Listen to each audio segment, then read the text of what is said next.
हाय दोस्तों, मैं हूँ आपके इसके आज हम बात करेंगे बहुत ही एक लंबे समय से अवेटेड मतलब प्रतीक्षित कि मतलब पूछा जा रहा था कि सर आपने BRC है वाटर बोर्ड क्यों नहीं ज्वाइन किया। ओके, तो हम इसके संबंध में बात करेंगे।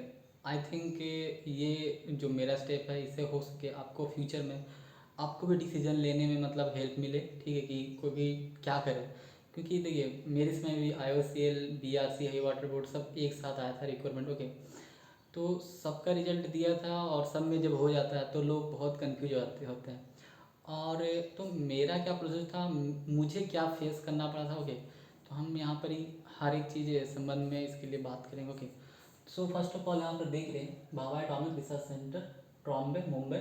उस समय जो वैकेंसी आई थी वो NRB की तरफ से नहीं आई थी, वो ट्रॉम्बे जो मेन जिसको बोला जाता है ना जहाँ पर ही रिएक्टर बनने होते हैं। ठीक है, ट्रॉम्बे बेसिकली BRC का रिसर्च लेबोरेटरी है। तो एक है हाई वाटर बोर्ड SWB, ये डिपार्टमेंट ऑफ एटॉमिक एनर्जी के अंतर्गत आते हैं दोनों। ओके, और एक है तीसरे लिखा है why did I not join the BRC and SWB might of my dream job. And और एक बोल देते हैं and choose to stay at IOCL। ठीक है, तो मैंने मतलब चूज किया कि IOCL में ही रहेंगे। ओके, मतलब इंडियन ऑयल कॉर्पोरेशन लिमिटेड जो होता है इसको बोलते हैं, तो उसी में रहें। बेसिकली मेरा जो ब्रांच है, जैसे मान लेते हैं कि आप दूसरे ब्रांच से हो सकते हैं तो बता दूं, मेरा ब्रांच केमिकल इंजीनियरिंग है। ठीक है, तो बेसिकली फर्स्ट ऑफ ऑल मैं ये बताना चाहता हूँ कि देखिए BRC के बारे में मैं कब सुना था। ओके, तो वो जैसे 2014 में मेरा एडमिशन हुआ था GP Barauni, government polytechnic Barauni, जो कि बेगूसराय बिहार में है। ओके, तो वहाँ जब एडमिशन हुआ था तो फर्स्ट ऑफ ऑल क्या होता ना कि बिहार में कि केमिकल इंजीनियरिंग के बारे में लोग को अवेयरनेस नहीं, क्योंकि मात्र उस मतलब समझिए कि बिहार में टोटल 15 या 13 पॉलिटेक्निक कॉलेज हुआ करते थे। ओके, तो उसमें मात्र सोचिए टोटल 38 डिस्ट्रिक्ट में 15 पॉलिटेक्निक कॉलेज हुआ करते थे। और मेरे समय मुझे याद है कि 2014 में 12 लाख 22 लाख सॉरी 12 लाख 12 मतलब 12 लाख स्टूडेंट जो है ना पॉलिटेक्निक के फॉर्म मतलब डिप्लोमा के फॉर्म भरते थे देने के लिए। तो उसमें सीट रहता था, मान लेते हैं कि ज़्यादा से ज़्यादा 3,000 के आसपास रहता था यार। ठीक है, सारे ब्रांच मिला के, ठीक है, इलेक्ट्रिकल मैकेनिकल सिविल ये सब सारे ब्रांच मिला के इतना रहता था। तो मैं जब कॉलेज, तो ये सब देखो मुझे पता था केमिकल इंजीनियरिंग, क्योंकि मैं जब पढ़ता था 11th में। देखिए ट्रेजिडी एक और भी हुआ था, मैं आपको थोड़ा सा बताता हूँ क्या होता है, आपको समझ में आया कि भाई ये कैसे थोड़ा सा प्रोसेस थोड़ा सा और समझ में आया। आप शायद आपको पता नहीं होगा,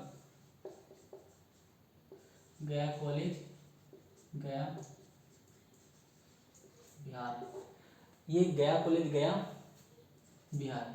गया कॉलेज गया इतना फेमस है, ठीक है, इतना फेमस है बिहार में कि ये टॉप सेकंड बेस्ट कॉलेज था उस समय, top second best college in Bihar. ठीक है, जैसे कि वो ग्रेडिंग क्या रहता है कि NAC A जैसे इसका ग्रेडिंग था NAC A++ था, ऐसा कुछ था। ठीक है, तो उस समय सबसे बेस्ट मतलब 2014 या बाद के रैंकिंग आया था तो उसमें सेकंड बेस्ट कॉलेज माना जाता था। इसमें मेरा एडमिशन हुआ था। तो इसमें एडमिशन का क्राइटेरिया जो था वो था कि जब फर्स्ट जैसे निकाला जाता था मैट्रिक के बाद इंटर में लेने के लिए, तो उसमें हुआ था कि बेसिकली सारी कैटेगरी वाइज, जैसे दिल्ली यूनिवर्सिटी में निकलता है ना कैटेगरी वाइज कि इसके लिए इतना मार्क्स कट ऑफ जाता है, इसके लिए इतना जाता है। तो देखिए मुझे एक चीज़ अपने लाइफ में बहुत ही क्लियर गोल था कि मुझे लेना है तो वो मैथमेटिक्स लेना मतलब साइंस लेना है। तो मैं शुरू में समझता था मैथमेटिक्स कहने मतलब पढ़ना है तो कॉमर्स लेना पड़ेगा, पर मैं देखा क्या है कि ये तो मैथमेटिक्स है ही नहीं, वो तो दूसरा मैथमेटिक्स है। तो पता चला मैथ लेना पड़ेगा हमें, साइंस लेना पड़ेगा। तो साइंस में फिजिक्स केमिस्ट्री मैथ, तो ये चीज़ मुझे डिसाइड था। क्योंकि देखिए बाई चांस ये अवेयरनेस मुझसे कैसे आया, देखिए ये अवेयरनेस मुझे आया न्यूज़पेपर को पढ़ने से। जब मैं न्यूज़पेपर पढ़ता था तो उसमें देखता था AIEEE, IIT JEE, JEE mains, ठीक है, ये सब चीज़ें देखता था और डिफरेंट डिफरेंट इंजीनियरिंग कॉलेज के। तो थोड़ा सा ये सब चीज़ की अवेयरनेस था, प्लस में कभी कभी सर जब कोचिंग पढ़ते थे तो सर बताते थे देखो, और कभी कभी कोई लोग मिलने आता थे कि जो पुराने पुराने स्टूडेंट थे, तो वो भी हिंट देते थे कि देखो इतना परसेंट मार्क्स रहेगा तो होगा। तो बेसिकली मेरा जो टेंथ में था, वो टेंथ क्लास में 77% मार्क्स था। ओके, 77% मार्क्स था, और कट ऑफ गया था उस समय 76% शायद। ओके, गया कॉलेज का ओबीसी के लिए 76% कट ऑफ मार्क्स, या फिर 74 या 76 ऐसे गया था। ओके, तो फर्स्ट राउंड में मेरा एडमिशन हो गया गया कॉलेज में। ओके, आप देखिए उसमें टफ इतना था कि एक लड़का था मेरे जो कॉलेज टॉपर जो था, जो कॉलेज सॉरी नहीं स्कूल टॉपर, उसे 81.6% था। ओके, इसको जो है ना फर्स्ट सेकंड लिस्ट तक एडमिशन नहीं मिला, इन्हें थर्ड लिस्ट में एडमिशन मिला था। ये BC2 कैटेगरी थे उस समय, मतलब अभी के माने तो जनरल कैटेगरी जिसको बोलते हैं, ठीक है। अभी तो जनरल में इसे इंक्लूड नहीं किया था, जैसे बिहार में सिस्टम ये है कि BC1 BC2 और EBC करके ऐसे कुछ सिस्टम आता था, तो इनको एडमिशन लिए। तो ये बहुत ही प्रेस्टिजियस कॉलेज था, ठीक है, कि भाई गया कॉलेज है, मतलब एक रॉ भी अलग था, भाई गया कॉलेज में नाम लिखा है मतलब लड़का बहुत ज़्यादा ब्रिलियंट है, ठीक है, तो इस तरह से बात रहता था। तो ये सब चीज़ें होने के बाद मैंने, मुझे तो पता था कि पॉलिटेक्निक में चलो ये सब चीज़ें, तो मैं अपना पढ़ाई जो है ना एज पर इंजीनियरिंग को लेके, जेई मेंस को लेकर काफ़ी अच्छा था, कर रहा था, हो रहा था, बहुत अच्छा लगा। फिर अचानक से क्या हुआ, ऐसा 2013 में मेरा रिजल्ट हुआ था मैट्रिक का, तो मैंने पॉलिटेक्निक का फॉर्म भरा था, तो रिजल्ट ही नहीं पब्लिश हुआ, ठीक है, ड्यू टू अदर सर्कमस्टांसेस। तो मैंने 2014 में भरा, तो 2014 में क्या हुआ, मैंने तैयारी नहीं करता था, ठीक है। ठीक, मैं जब 11th 12th पढ़ा हूँ अच्छे से तैयारी है मुझे, ठीक है। तो 12th में मैंने 2014 में जब डिप्लोमा के फॉर्म भरा,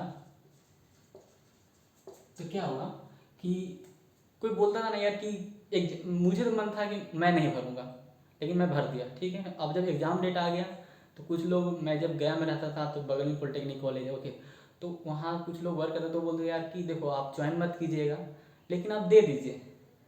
तो बोले चलो ठीक है, और सेंटर आरा में था, तो मैं बोला चलो हमें घूमने बहुत अच्छा लगता था, तो आरा इस माने घूम लेंगे। तो ये हुआ था, तो मैंने वहाँ गया और देखा, तो दे दिया अचानक से, ठीक है, कोई पढ़ना वढ़ना तैयारी वारी करने का नहीं, बस पास हो गया। पास होने के बाद नंबर उतना, मतलब रैंक उतना अच्छे नहीं थे, रैंक जनरल में शायद 2800 था। ओके, 2800 जनरल में शायद था, 2810 था यार, मुझे एग्जैक्ट याद नहीं आ रहा था, ठीक है, जनरल में। और ओबीसी में, मतलब जनरल कैटेगरी में, और ओबीसी में शायद था 657 या ऐसा कुछ था। आप सोचिए ये 12 लाख स्टूडेंट है, 12 लाख स्टूडेंट में इसमें इतना आया था, ठीक है, ये अच्छा रैंक नहीं माना जाता। तो मुझे केमिकल इंजीनियरिंग के बारे में पता था कि भाई एक रिफाइनरी होता है, वहाँ से करने के बाद उसमें जॉब वो होता है, ओके। तो जब आसपास की कॉलेज में था ना, मैकेनिकल इलेक्ट्रिकल सिविल का बहुत ज़्यादा रोप था, तो मैंने वहाँ आज मैं डाल दिया, मतलब सेकंड चॉइस में डाल दिया, और मेरा सिलेक्शन हो गया। जब वहाँ गए कॉलेज में, देखा कि सब लोग को अचानक से ही मिला, किसी को मैं केमिकल इंजीनियरिंग और पता नहीं था, कोई गलती से आ गया, कोई कुछ से कैसे कैसे, ठीक है। तो मतलब सिचुएशन इस तरह से था कि कोई बोलता ना, एक लड़का ऐसा मिला कि बोला कि सर आपका मतलब केमिकल इंजीनियरिंग, हाँ ठीक, मैकेनिकल इंजीनियर कोई चलेगा। देखो वो जब बोल रहा है कि मेरा ब्रांच केमिकल इंजीनियर, तो वो बोलता है मैकेनिकल इंजीनियर चलेगा, बोला केम तो बहुत ही सब डिफरेंट डिफरेंट टाइप का पीपल था यार, सब लोग परेशान थे यार कि नहीं होगा नहीं होगा। तो वहाँ समझाया गया कॉलेज सीनियर कि देखो ठीक है, जॉब हो जाता है आराम से। तो वहाँ जब कॉलेज में गया ना, तो मैंने देखा BARC, एक टर्म जैसे नहीं होता है, कोई स्कूल कॉलेज के जो वाल होते हैं वहाँ पर BARC शुरू इस तरफ के लिखे हुए रहते हैं। तो मैं देखा यार अच्छा BARC लिखा, मतलब यहाँ से लोग जाते हैं। तो तब वहाँ से मुझे BARC के बारे में पता चला यार कि भाई BARC में कोई चीज़ होता है, ओके। तो ये चीज़ है कि मैंने BARC का एग्ज़ाम दिया, और फिर रिजल्ट हो गया, ओके। तो रिजल्ट हुआ था, तो मेरा क्या था, वेटिंग लिस्ट में था, वेटिंग लिस्ट में, सेकंड वेटिंग लिस्ट में था, ठीक है। तो सेकंड वेटिंग लिस्ट था, तो 6 लोग का मतलब सीट था ओबीसी में, तो 8वें नंबर पे था, मेरा 2 वेटिंग लिस्ट था। तो बाद में जैसे कि ये लोग को ज्वाइन करवाया गया था 17 दिसंबर को बेसिकली शायद, या फिर 25 दिसंबर को ज्वाइन करवाया गया था 2019 में। और 10 जनवरी को मुझे कॉल लेटर आया कि आप ज्वाइन कर लीजिए। और इसी बीच में कोई और लड़के से संपर्क में आ गए कि आपको ज्वाइन करना है, नहीं हाँ बता दीजिए, जल्दी से मेल कर दीजिए। तो मैं बार को मेल नहीं किया था, तो बाद में बोला कि यार भाई मेल कर दो, तो जल्दी से मेरा नंबर आया, तो मैंने फिर मेल कर दिया। तो देखिए मेरा मन तो बहुत था यहाँ जाने का, जिसके लिए मेरा ड्रीम जॉब था। देखिए बाहर की IOCL इतना अनइम्पॉर्टेंट था कि जब हल्दिया के जब मैंने एग्ज़ाम देना था, तो मैंने कभी पेट्रोलियम रिफाइनिंग नहीं पढ़ा। जब अपनी प्रिपरेशन के दौरान, मैं अपनी प्रिपरेशन के दौरान कभी भी पेट्रोलियम रिफाइनरी पढ़ा ही नहीं। जो कॉलेज में पढ़े, जो अप्रेंटिसशिप में पढ़े थे वही मैं पढ़ता था। यूनिट ऑपरेशन में दो दो जो पार्ट होते हैं, फिर स्टॉकोमेट्री, थर्मोडायनेमिक्स, ठीक है, CRE, ये सब चीज़ें पढ़ा करते थे। ओके, तो ये सब पढ़ने से मतलब हम ये बता रहे हैं कि हमारा ड्रीम जॉब यही है, क्योंकि मैं IOCL का इतना अनइम्पॉर्टेंट उतना नहीं समझता था। मुझे और देखिए मुझे मेरा एज ज़्यादा नहीं था उस समय, 20 वर्ष था। ओके, 20 21, तो आसानी से ज्वाइन कर सकते थे, ठीक है। आज तो लोग 27 28 में भी ज्वाइन कर रहे हैं, 24 27 में। ओके, तो ये बहुत ज़्यादा, मैं ये बताने की कोशिश कर रहा हूँ यार कि बहुत ज़्यादा इंपॉर्टेंट था हमारे लिए, लेकिन फिर भी नहीं। तो इसी जब मेरा रिजल्ट हुआ, तो इसी क्रम में एक जो बात में काम करते थे उनसे संपर्क में आया। तो मैं उनसे पूछा, तो वो एक चीज़ बोलते थे, यार देखो बात ठीक है, लेकिन यहाँ पर एक बहुत ज़्यादा ट्रांसफ़र होता है, मतलब हर 1 साल 2 साल में यहाँ से लोकेशन चेंज होते रहता है। तो ये चीज़ वो गलत बताए थे मुझे, ठीक है। और जब रिजल्ट आ गया, जब सब कुछ हो गया, जब मैं कैंसिलेशन करवा दिया, मतलब 5 दिन जब रिजल्ट आया, तुमसे मैं बात की बात, तो बोले कि ऐसे, तो मैंने 5 दिन डिसाइड किया कि मैं ज्वाइन नहीं करने वाला। तो मैं एक दोस्त को बताया, अपने फ्रेंड को, तो वो इतना एग्रेसिव था कि तुम्हें ज्वाइन करना चाहिए, तुम्हें ज्वाइन करना है, बस तुम कुछ नहीं सोचो, तुम ज्वाइन करो। तो मेरा माइंड बहुत ज़्यादा समझ में नहीं आ रहा था कि मैं परेशान ही रहता था यार, टेंशन मिली यार इसकी क्या करे। अभी मैं जस्ट IOC ज्वाइन कर रहा हूँ, वहाँ वर्क कर रहा हूँ, वहाँ ट्रेनिंग खत्म, मैं I am regular employee of IOCL। तो समझ में नहीं आ रहा था करें तो क्या करें। तो बहुत, तो फिर एक सर से बात किया, देखिए वो काफ़ी अच्छा अच्छा अंडरस्टैंडिंग दिए कि देखो आप दो चीज़ पे डिपेंड करेगा, दो फैक्टर देखो और उसके बाद तुम ज्वाइन करो। ओके, पहला था कि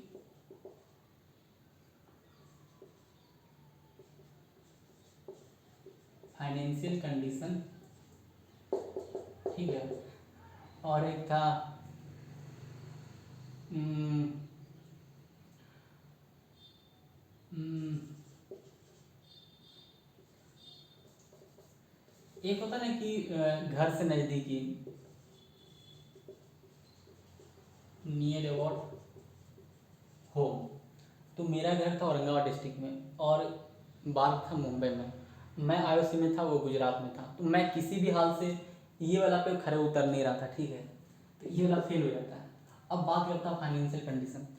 तो मुझे लगता है जहाँ तक उस समय कि देखो भारत में ऐसा नहीं है, आपको ट्रेनिंग में 16,000 रुपये देते हैं, ठीक है। तो आप कितनों मुंबई में रह के मतलब वहाँ हॉस्टल दे देता है, तो मान लेते 10,000 रुपये खर्चा करते हैं, 6,000 बचाते हैं, फिर भी आप इतना से चला सकते हैं घर, कुछ हो जाएगा। ओके, तो इस चीज़ को लेके वो बार मतलब देखिए, यही मैं बोलता हूँ कि जब कोई चीज़ सलाह लीजिए ना, तो उनका एक्सप्लेनेशन देखिए कि क्या वो उसे एक्सप्लेन कर रहे हैं कि नहीं। आप किसी से सलाह ले रहे हैं तो दो चीज़ देखिएगा कि उनका जो बताने का जो तरीका है, उनका सोर्स क्या। अगर बाई चांस वो खुद है, जैसे कि मैं बार किया था, बार से जो इम्प्लॉय थे उनसे, तो उनका तो जो भी बोलेंगे वो सही बोलेंगे, ठीक है। एक चीज़, अगर कोई ऐसा है जो नहीं है लेकिन उनसे वो कोई बताए, तो उनका सोर्स पूछेगा कि सोर्स क्या है, आप कहाँ गलत बता रहे हैं। ओके, ये चीज़ पूछेगा।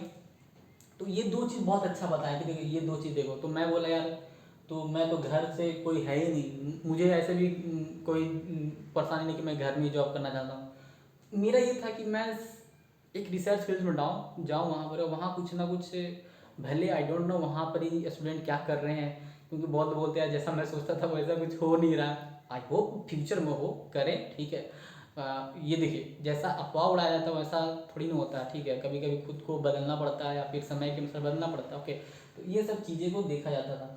तो हमें लगा था ये ठीक है, लेकिन मुझे बहुत अजीब लग रहा था यार कि अभी 1 महीना भी नहीं हुआ, 1 मंथ भी नहीं किया हुआ IOC में ज्वाइन किए हुए, और जस्ट यहाँ से रिजाइन दूँ, और रिजाइन देने का प्रोसेस मुझे पता नहीं था। ओके, तो ये भी बहुत अजीब लग रहा था, ठीक है। तो बाद में पता चला कि आप प्रोबेशन पीरियड में हैं, अगर आयुष में प्रोबेशन पीरियड में हैं तो 10 दिन के अंदर आप रिजाइन मतलब रिजाइनेशन कंप्लीट हो जाएगा, ओके। और एक चीज़ यह हुआ कि मैं दोस्त से जब बात किया जब मुंबई में, तो वो एक चीज़ बोला यार कि देखो अभी मुंबई में क्वार्टर खाली नहीं, इसलिए तुम्हें बाहर रहना पड़ेगा, और बाहर रहने में तुम्हें 2500 रुपये देंगे। अब मुंबई में 2500 रुपये में कौन मिलेगा रूम, नहीं मिलेगा। मैं बड़ौदा हूँ, आराम से रह रहा हूँ, ठीक है। तो बहुत ही अजीब लगा यार कि मैं मुंबई में कैसे काम कर पाऊँ, कैसे रह पाऊँगा यार। तो ऐसा नहीं था वहाँ, बाद में ज्वाइन किए वो लोग, सब लोग को रूम दिए थे। ये चीज़ भी नहीं पता था मुझे। तो एक कहने का मतलब ये हुआ कि एक गलत इन्फॉर्मेशन जो है ना, आपके जो पूरा ड्रीम है ना उसको बर्बाद कर दिया। तो ये सब होते होते जो बार का जो टाइमिंग होता है, जैसे एक बार तो मैं कॉल किया बीआरसी के पास, ठीक है, उनको डायरेक्ट उनके पास कॉल किया जो नंबर दिए हुए थे। तो एक मैम उठाई थी, तो मैं पूछा कि मैम मैं ऐसा है, मैं ज्वाइन ड्यूटी इसके वजह से रिप्लाई नहीं दिया पाया, ज्वाइन नहीं कर पाया था, तो मैं ज्वाइन कर सकता हूँ। तो बोला कि ठीक है, इतना देर से आप कहाँ थे। तो इतना पूछने के बाद बोला कि ठीक है आप, मैं कुछ करता हूँ। तो उतने में मैं उतना ही बस उसी दिन मैंने डिसाइड किया और मैंने मेल कर दिया कि मैं अभी वाईएफसी में वर्क करता हूँ इसलिए ज्वाइन नहीं करूँगा। उसके कुछ दिन बाद एक कैंसिलेशन का ऑफर मतलब लेटर आता है घर पे, और बोलता है कि आपका कैंसिल हो चुका। तो बाद में प्रॉपर एक कैंसिलेशन लेटर आता है कि आप ज्वाइन नहीं कर रहे हैं, ओके। ये सब चीज़ें टेंशन नहीं रहे, ओके। और ये सब होने के दौरान फिर माइंड में आया कि चलो मैं बार को ज्वाइन नहीं कर रहा हूँ, और मोर और लेस बार को हैवी वाटर बोर्ड दोस्त दोनों सेम ही है, ओके। तो हमें बोला कि यार कि चलो ठीक है हैवी वाटर बोर्ड ज्वाइन कर लूँगा, ओके। ये सब तो बोल दिया हैवी वाटर बोर्ड ज्वाइन कर लूँगी। हैवी वाटर बोर्ड में काफ़ी तरह तरह की यूनिट था वहाँ पर ही। ब्रीड का भी ऑप्शन था, ब्यूरो ऑफ रेडियो आइसोटॉपिक करके जो मुंबई में है, वो बोलते हैं कि बहुत अच्छा है, ठीक है। फिर हैवी वाटर बोर्ड प्लांट का ऑप्शन था, वो डिफरेंट डिफरेंट लोकेशन में था। तो ये सब चीज़ें हुआ करता था। एक सर का, हाँ, और एक मैं सर से बात किया जो भी वो भी आईओसी में वर्क कर रहे हैं, तो उनका कहना था देखो मैं तुम्हें आईओसी में रहने यहाँ से छोड़ने के लिए या फिर बार ज्वाइन करने के लिए या हाई वाटर बोर्ड ज्वाइन करने के लिए इसलिए बोल रहा हूँ क्योंकि आईओसी का जो बेसिक है ना वो घटा दिया। देखिए मैं जो ज्वाइन किया वो दिसंबर में था, दिसंबर 19, ठीक है। और आईओसी का जो पे रिवीजन हुआ वो था 2 अक्टूबर 19। तो 2 अक्टूबर से जो पहले ज्वाइन किया था उनका बेसिक 29,000 हो गया, और जिनका बाद में ज्वाइन किया उनका 25,000 हो। तो ये 4,000 का डिफरेंस ऐसा हुआ कि पर मंथ सैलरी जो आपका जो है ना करीब 9 से 10,000 रुपये घट गया। ये तो सिर्फ सैलरी जो आपके अकाउंट में आ रहा है, बाकी पीएफ ये जो घटता है ना, सब चीज़ में मतलब दिक्कत हो गया। पर मंथ सैलरी मतलब हमेशा ये जो डिफरेंस है ना बढ़ते जा रहा है, बढ़ते जा रहा है, बढ़ते जा रहा है। तो उनका ये जो होता है कि अगर तुम्हारा 29 पे रहता है ना तो मैं तुम्हें जोर नहीं देता कि ज्वाइन करो, लेकिन तुम्हारा 25 पे ज्वाइन करना चाहिए। फिर भी मैं कन्फ्यूज था। इसी दौरान क्या हुआ कि मैं जब जो आईसी में था तो वहाँ 3 लोग थे जैसे सिलेक्शन होता है वाटर बोर्ड में। तो विचार ये था, घर वाले की बहुत ज़्यादा जोर था। मेरे घर वाले नहीं जानते थे तो मुझे उतना नहीं जोर दे रहे थे, लेकिन जिसके घर में जानते थे लोग, वो उनको बहुत ज़्यादा जोर था यार तुम्हें ज्वाइन करनी चाहिए तो करनी चाहिए। तो बहुत दिक्कत था। फिर लास्ट में डिसाइड किया कि कोई नहीं ज्वाइन कर रहा, कोई नहीं किया, ओके।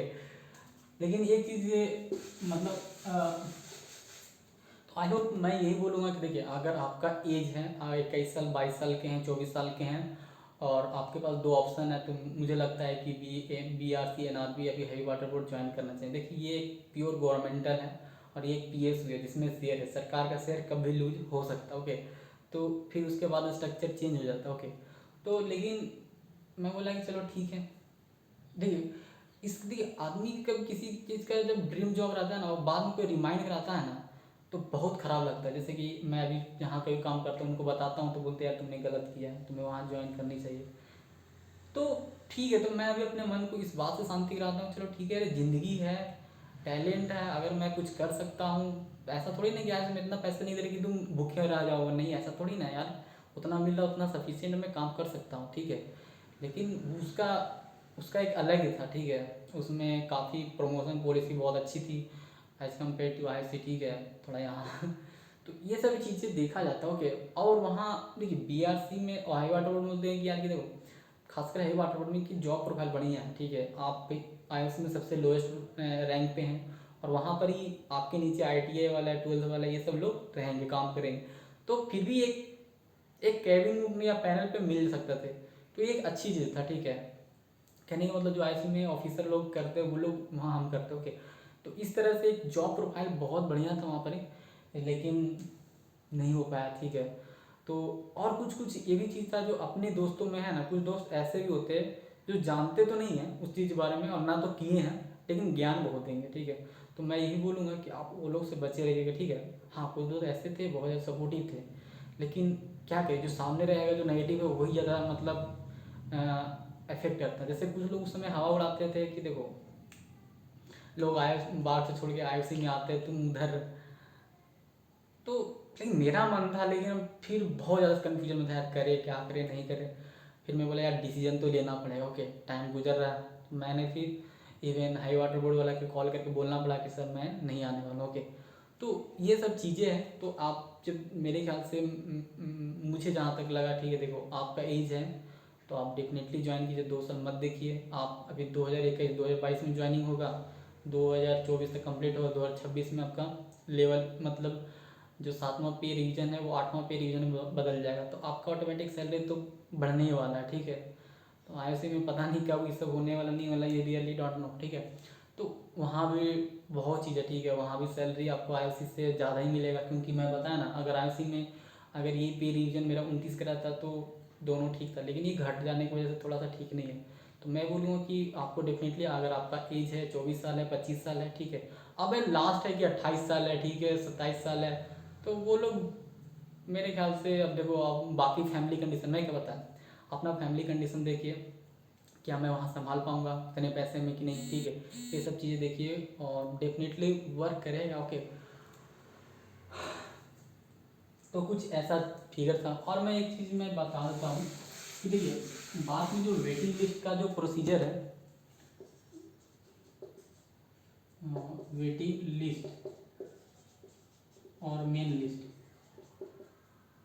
तो वेटिंग लिस्ट वाले देखिए बार का रूल ये बोलता है कि अगर मैं मेन लिस्ट और वेटिंग लिस्ट दोनों देता, ओके। तो बार का रूल ये बोलता है कि कोई ज्वाइन किया और बीच में छोड़ दिया, तो 6 महीने के अंदर, डेट ऑफ रिजल्ट पब्लिश होने के 6 महीने के अंदर वो लोग बुला सकते हैं, और 6 महीने के बाद तो बिल्कुल नहीं बुलाएंगे। और सेम प्रोसीजर जो है ना हाई वाटर बोर्ड में है। तो डीएई के, देखो डीएई के लगभग सारे में ऐसे ही रहता है, मेन लिस्ट और वेटिंग लिस्ट। तो कभी कभी डीएई या फिर हाई वाटर, जैसे ऐसा हुआ था कि मैसूर में लोग छोड़े थे, लेकिन दोबारा मैसूर वाले बुलाए नहीं, बार्क मैसूर ने दोबारा बुलाए नहीं, वेटिंग लिस्ट को बुलाए नहीं। अब क्यों नहीं बुलाए, फिर से एग्ज़ाम ले रहे हैं, फिर से इंटरव्यू ले रहे हैं, उन लोग का ही चल रहा है, ओके। क्योंकि 2-3 लोग ज्वाइन नहीं किए थे इसी की वजह से, क्योंकि उस समय हुआ था क्या कि जो लोग मुंबई में काम मुंबई में दिए थे उनका भी मुंबई में भी हो गया, मैसूर में भी हो गया। तो इस तरह से कुछ सिचुएशन क्रिएट हो गया था। सच्चियां मोहब्बतां निभावांगे।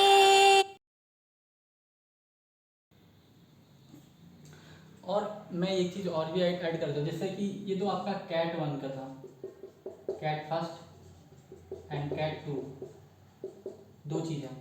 तो कैट 1 के लिए भी देखिए, कैट 1 के लिए 6 मंथ रहेंगे, और कैट 2 के लिए भी मान लीजिए कि आपका 6 मंथ ही रहता है, ओके। दोनों के लिए, दोनों को आपका सेम ही रहता है, ओके। उससे लिए घबराना नहीं है, ओके। तो ये चीज़ क्या है कि देखिए बात मुंबई ऑफकोर्स बुलाते हैं, ओके, वो बिल्कुल बुलाते हैं। अगर आपके लोग ज्वाइन नहीं करते हैं तो बिल्कुल बुलाएंगे, हो सके एनआरबी में भी बुलाएं। तो देखिए मैं ये नहीं बोल रहा कि आप उसी के भरोसे रहें, क्योंकि अगर मैं भी उसी के भरोसे रहता ना तो मैं गुजरात रिफाइनरी एग्ज़ाम नहीं देता, क्योंकि गुजरात रिफाइनरी से पहले उसका एग्ज़ाम रिजल्ट हो चुका था। फिर भी मैं भी श्योर नहीं था यार कि मैं करूँ क्या नहीं करूँ, ओके। तो आप, मैं ये बोलूँगा कि आप वेट इच्छा, अगर आप ऐसा नहीं है कि आप उसी के भरोसे रहिएगा, अगर नहीं हो रहा है तब तो भरोसे रहना ही पड़ेगा। लेकिन कोई और एग्ज़ाम है तो आप बिल्कुल एग्ज़ाम दीजिए, ठीक है। ये 6 मंथ का ड्यूरेशन है, अगर 6 मंथ अंदर बुला सकते, जैसे कोई लोग ज्वाइन किए फिर बाद में लोग छोड़ देते हैं, तो अगर वो 6 मंथ के अंदर बुलाते हैं, छोड़ देते हैं, तो बिल्कुल वो लोग को वापस बुलाया जा सकता है। और कुछ कुछ चीज़ें जो डिपेंड करता है डीएई के ऊपर पे, ओके।